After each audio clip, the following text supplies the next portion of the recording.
So here we have section 2.2, page 161, number 17. Number 17 says solve for z. So the first thing we do is we're going to write this out. Negative 2/3 times parentheses 2z plus 3 equals 1/2 times parentheses 1 minus z. And what I notice is that this is a problem that has fractions on both sides, and it is an equation because of the equal sign. So when I have fractions, I can do a little trick. And this trick only works with equations. It will not work with expressions.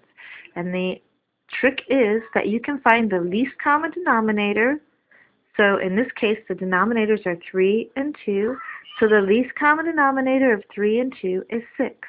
And what I can do is I can multiply both sides of the equation by the least common denominator. And the reason I can do this is because of the multiplication property of equality. So I'm going to go ahead and do that.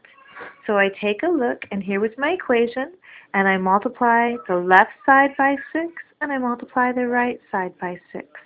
And that's the different sides of the equation. And when I do that, what I'm going to notice is, well, 6 is the same as saying 6 over 1. So some people like to write it like that. You don't have to. But when I do that, what I notice is that I'm going to be multiplying these. I can cancel this out, and this 3 goes into 6 2 times. And I'll leave the rest of it the same. And here on this side, again, I wrote 6 over 1, if that helps you when you're multiplying fractions. So really I'm saying 6 times 1/2. Well, 2 goes into 6 3 times. So I can rewrite it that way. So I left the rest of the equation the same. And then what I did is I said, well, hey, what I'm left with is 2 times a negative 2 times 2z plus 3 equals 3 times 1 times parentheses 1 minus z.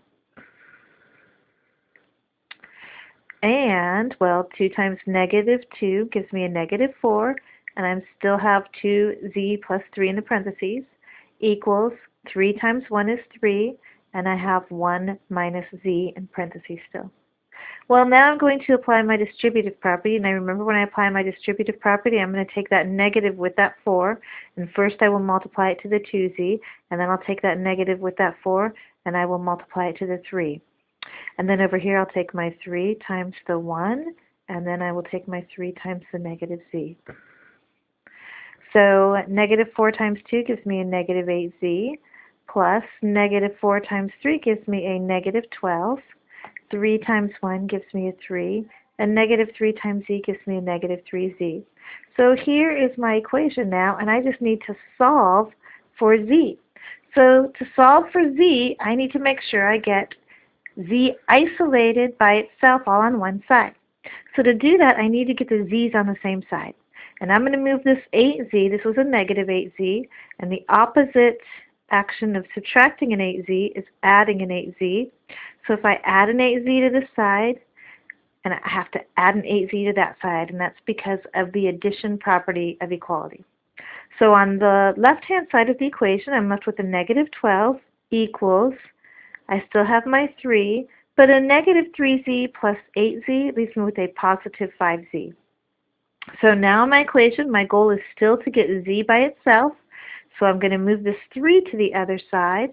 And the way we move that 3 to the other side is I am going to subtract 3 from this side, and it gets rid of it on the right-hand side. But if I subtract from the right-hand side, I need to do the same thing on the left-hand side of the equation. So I then have negative 12 minus 3 gives me a negative 15. Here, 3's canceled out, and I was left with a 5z. So now I still want to get z by itself. That's my goal. 5 is being multiplied to the z. The opposite action of multiplying a 5 to a z is dividing by 5. If I divide the right-hand side by z, I need to divide the left-hand side by 5.